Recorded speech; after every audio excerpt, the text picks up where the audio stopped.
My name is Torsten Overgaard. I'm a Danish photographer. I travel the world taking photographs and teaching photography. Today we will not talk about discrimination or censorship. We will talk about, or I will talk about, how to be independent as an artist and communicator.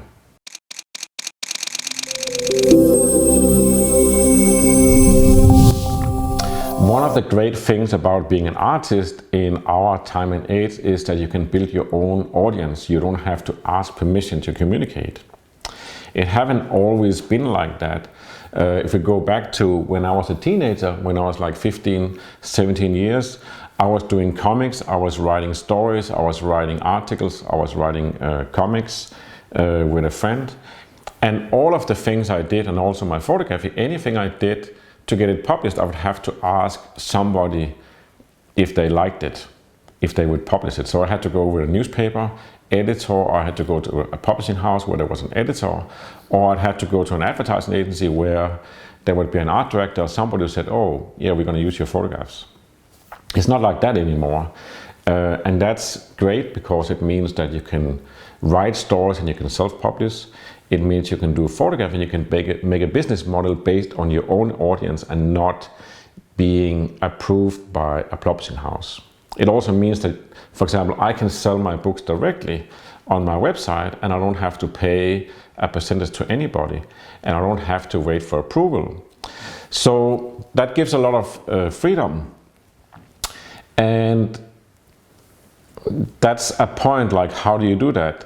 Because somehow it's naturally for most people that they want to have approval. I mean, people will send me their photos and said, do you like my photos, or which one do you like, or what do you think I should do? And it's like, that's wrong, don't ask me. You should know yourself, just believe in yourself, that's the whole point. But for example, if you go in a different direction, then a lot of people presume that I'm paid by Leica to talk about Leica cameras because I love my Leica cameras and my lenses. And that's not true. I'm not sponsored by Leica. I'm independent. So I can say and do anything I want. I can teach the type of workshops I want to do. I can write the books I want to do. I can do the reviews I want to do. I don't get free cameras from Leica. I don't even get a percentage. I buy my own stuff. And you could say, I'll get emails from people saying, hey, can you connect me to the owner of Leica or somebody at Leica because I need a sponsorship of a camera. I would like to get a free camera. And it sounds great. And it's kind of like in some societies, you get paid by the government, but then you have to obey to certain rules or fit into categories, and that's not freedom. So the ultimate freedom is to be independent and take care of yourself.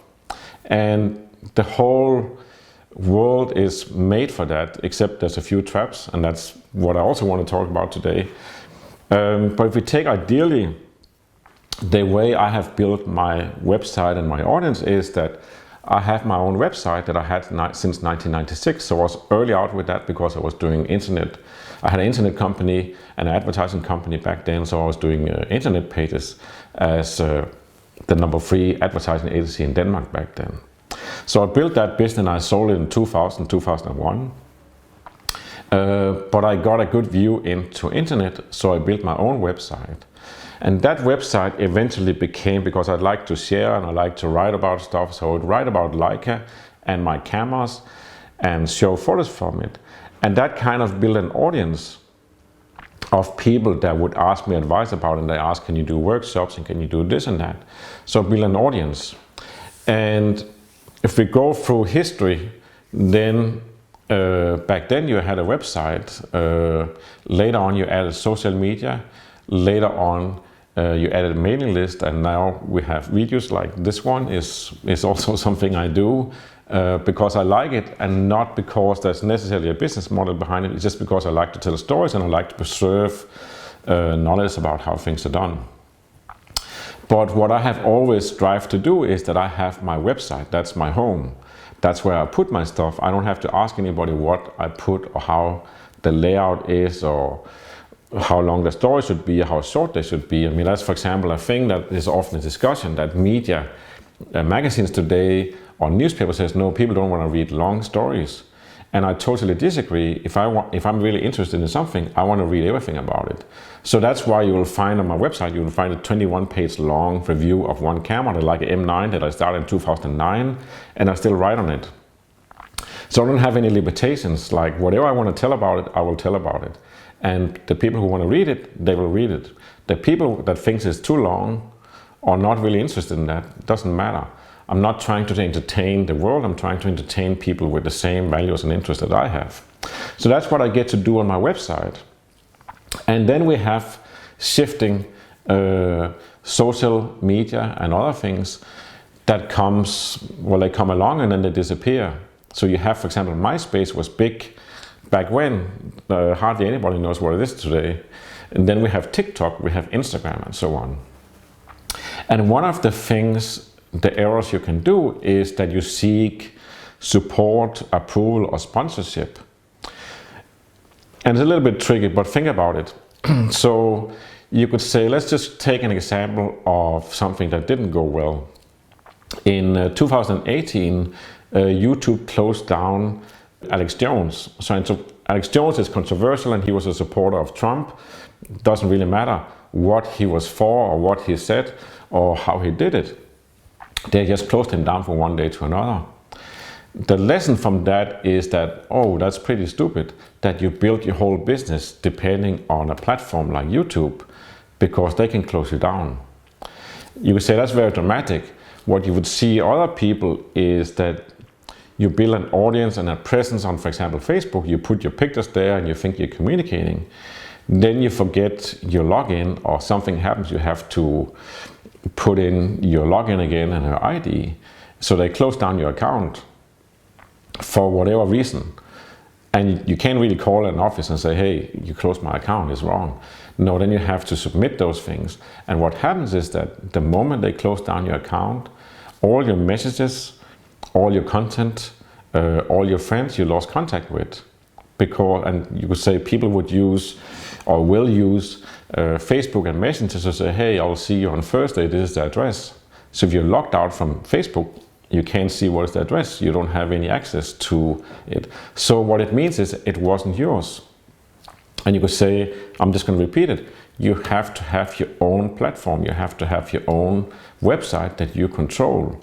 And the same way you could say you should have a business that you control and you're independent.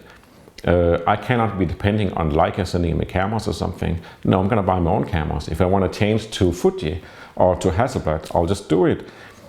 I don't have any ties that I'm going to lose income or support or anything. This is my website, it's my audience. I have the emails and the phone numbers and addresses of all of them. So even if the internet broke down, I can send out postcards. And that's how it should be.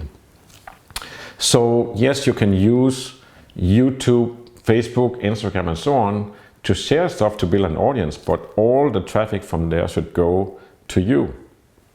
And that means it should go back to your website, to your mailing list, to your client database.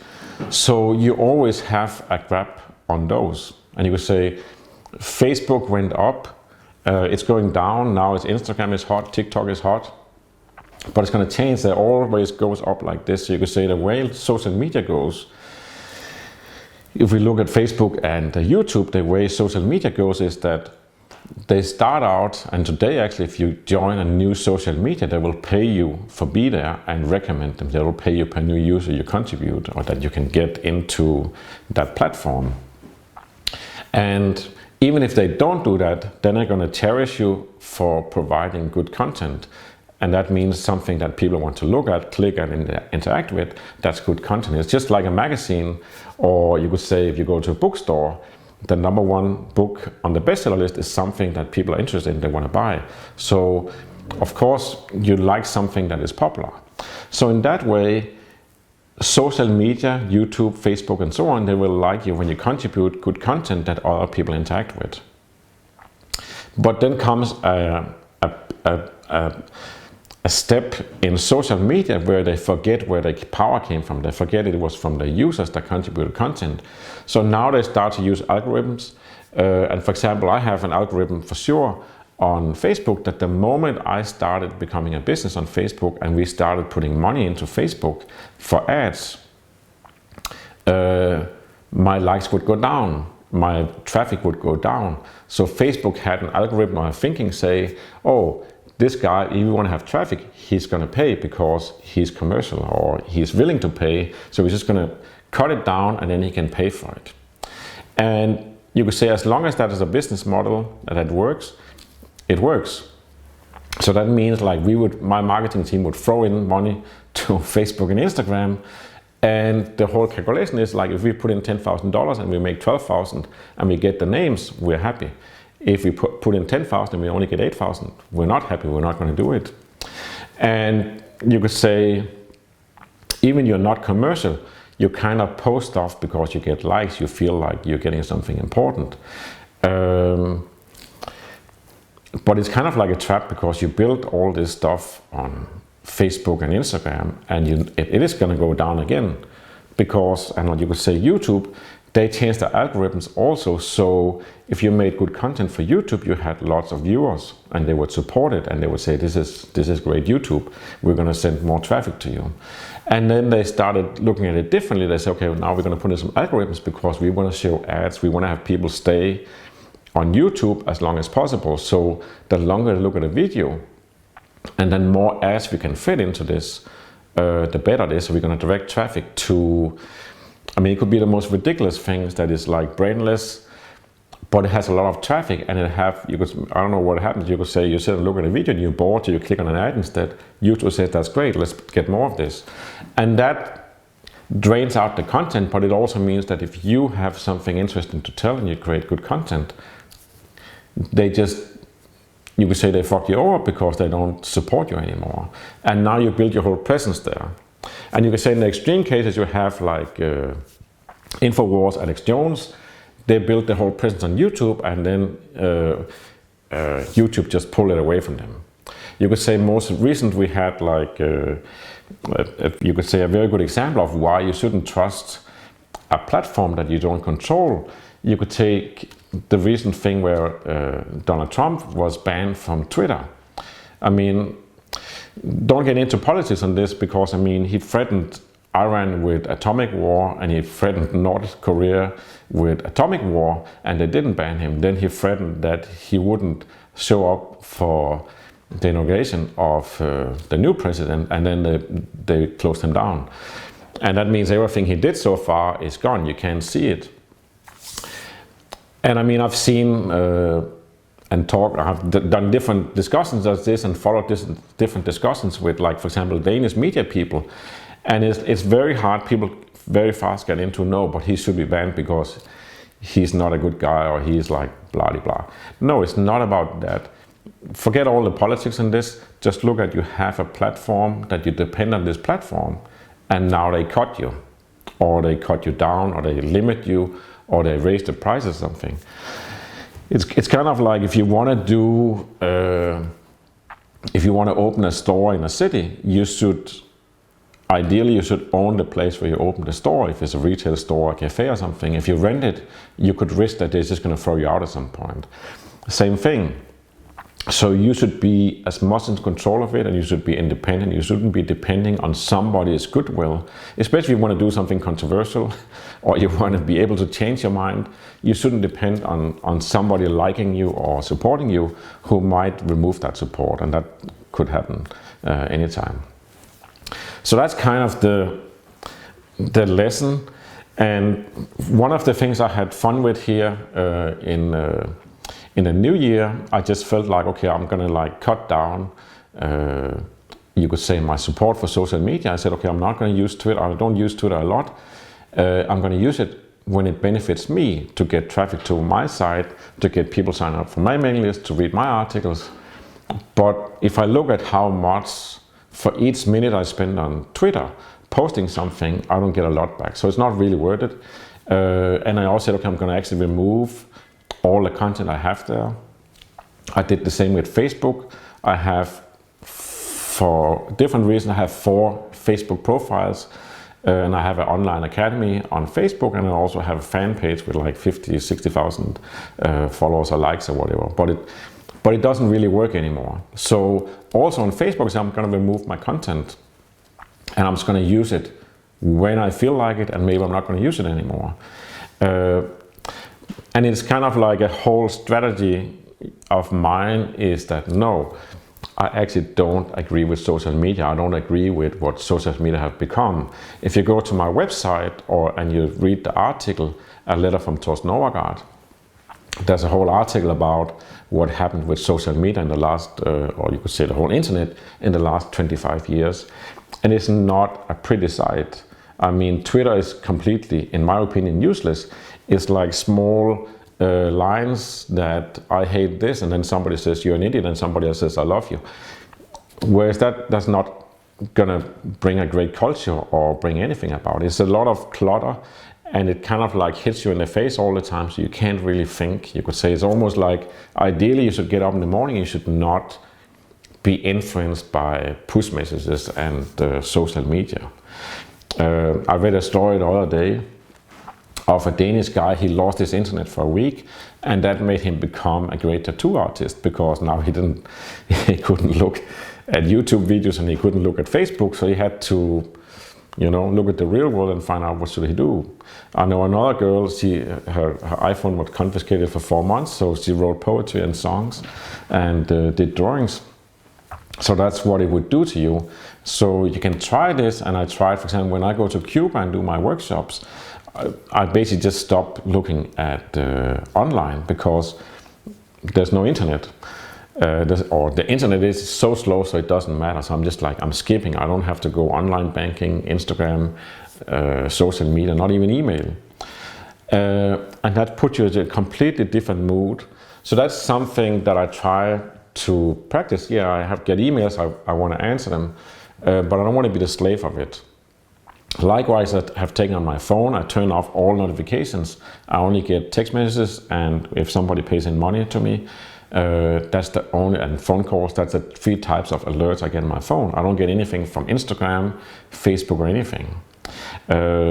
Also, you could say there's a lot of, one of the things that is not likable is that we have all these algorithms that kind of like, depending on what you look at online, you get more of that.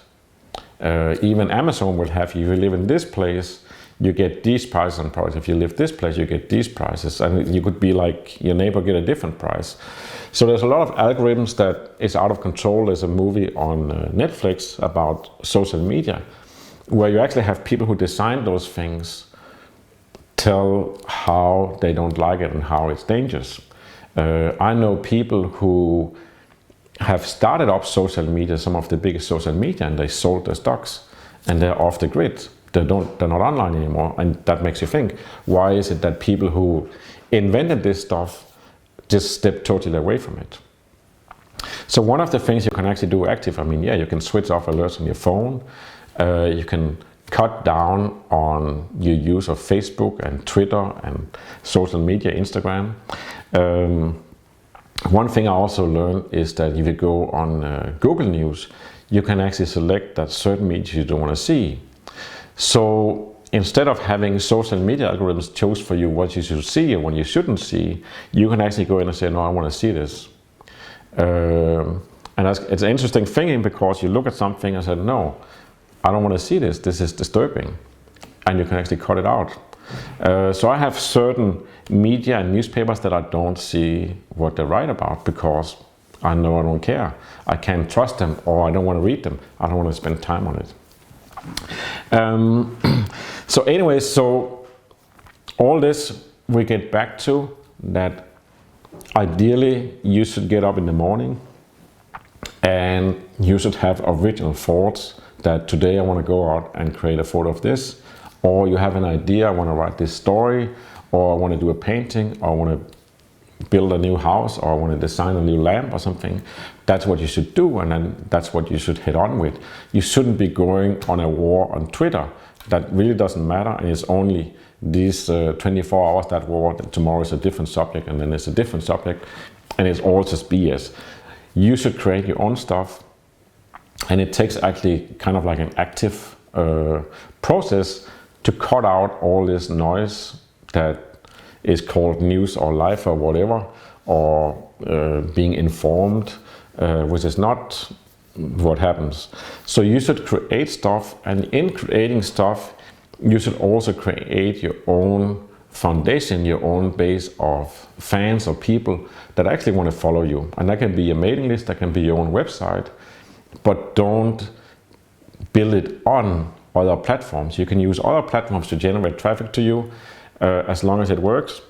When it gets to a point where that media doesn't work, that you invest 10 minutes but you don't get anything back, you just skip that one and move on to the next one. Don't go into the trap that, no, I like to have likes and I want to have more likes and more likes. So, I mean, that's like, that's not the direction. So that was kind of my input today. You can think it over. Try not to get into the politics of it or the opinions of it, but try to see what do you want to create and how can you do it the best on long term, and not depending on being popular on certain social medias, because that's just going to be something that normally, like a social media that have like 5-10 years to live in, then they're gone and then it's going to be a new one. That's all I had to say today. I hope you enjoyed it. I hope it sparkled some ideas and something you'll think about. Till I see you next time, have a great day, week. As usual, below here you can make comments, and you can also, there's a link below where you can join my mailing list and you can get a free ebook that can inspire you. That's all I have to say.